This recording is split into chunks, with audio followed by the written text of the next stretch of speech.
Have you ever noticed something strange happening in modern dating? Something almost nobody wants to say out loud? It's like men and women are living in two different worlds, reacting to the same situations in totally different ways. And behind all the noise, finger pointing, and confusion, there's a quiet truth nobody wants to admit. Today's video is about that truth.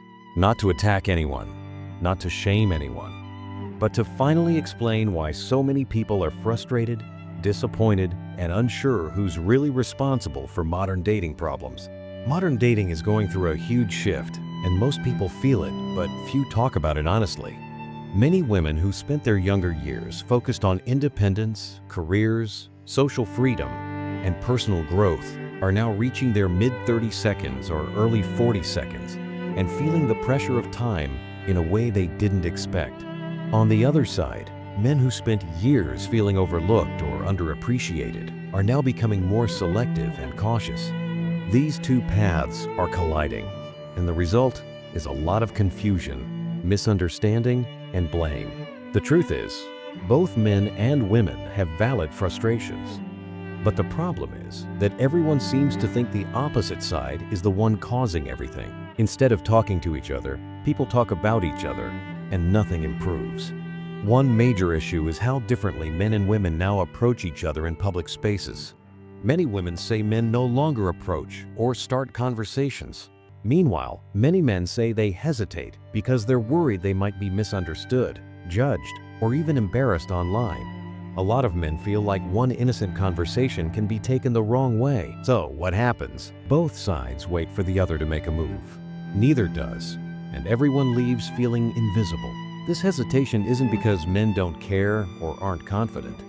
It's because dating today feels like walking through a field of mixed signals. A smile might be friendliness or interest or nothing at all. A compliment might be appreciated or criticized. A casual conversation might be welcomed or labeled as unwanted. The uncertainty has created a culture of distance. Women also face their own challenges. Many say they want genuine connection, but find that men hesitate or lose interest quickly. Some want traditional romance, but not traditional roles. Others want independence while also wanting strong partnership. None of these desires are wrong. Humans are complex, but the mix of expectations has made dating feel like a negotiation instead of a connection. Men face contradictions too. They're told to be strong, but sensitive, confident, but careful, leaders, but never overstep. Many feel like the rules keep changing, and they're judged no matter what they do. Instead of feeling encouraged, some men shut down emotionally or pull away to avoid criticism. Another major factor is how dating apps changed everything. Apps made people feel like they have endless choices, which sounds good at first, but often creates unrealistic expectations. When anyone can swipe endlessly, people start comparing instead of appreciating. Why work through misunderstandings when a new match is just one swipe away? This has made both sides feel replaceable, and it harms the trust needed for real relationships. Social media has also shaped how men and women see themselves. Constant likes, comments, and filters distort reality. Some people begin to think they deserve partners completely outside their real-life social circle. Others begin to feel insecure because they compare themselves to unrealistic online images. When fantasy becomes the standard, real people start looking disappointing. As time goes on, the frustrations grow. Some women in their 30 seconds and 40 seconds openly admit they wish they had focused more on relationships earlier, but not because they regret their careers. It's because they expected that love and commitment would naturally appear later. Now they discover that men their age often prefer younger partners who are at different stages of life. This isn't about blame, it's about timing and how differently men and women age in the dating market. On the other hand, many men are now more confident and selective because they've spent years working on themselves, careers, health, stability, and emotional control. They finally reached a phase where they have value, options, and clarity. And naturally, they want to choose what feels right for them. But this new confidence is sometimes misunderstood as immaturity or fear of commitment, even though many men simply want a partner who appreciates them. Another growing pattern is that some people, both men and women, find the modern dating environment so stressful that they choose to stay single. Not because they don't want love, but because peace feels better than chaos. They prefer a calm, drama-free life over uncertainty and emotional pressure. None of these issues make one gender right and the other wrong. Instead, it shows how disconnected people have become. Women want to feel valued and chosen. Men want to feel respected and appreciated. But both sides are waiting for the other to take the first step.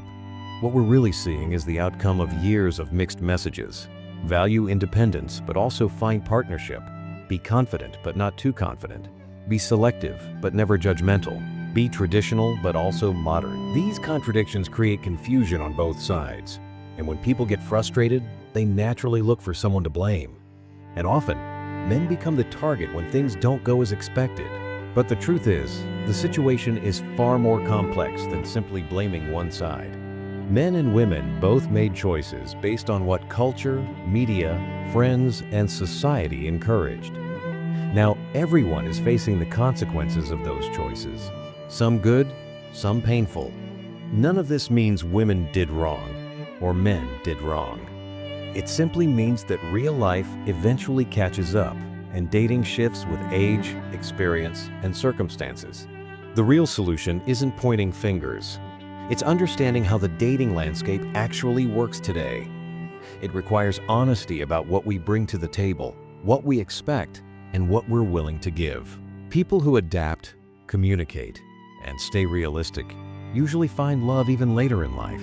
People who stay stuck in resentment or denial often repeat the same patterns without growth. The dating market isn't about winning or losing. It's about timing, compatibility, and mutual value. And when people recognize that, everything becomes clearer. So let me ask you this. At what moment did you realize that dating has changed? Was it when the attention shifted?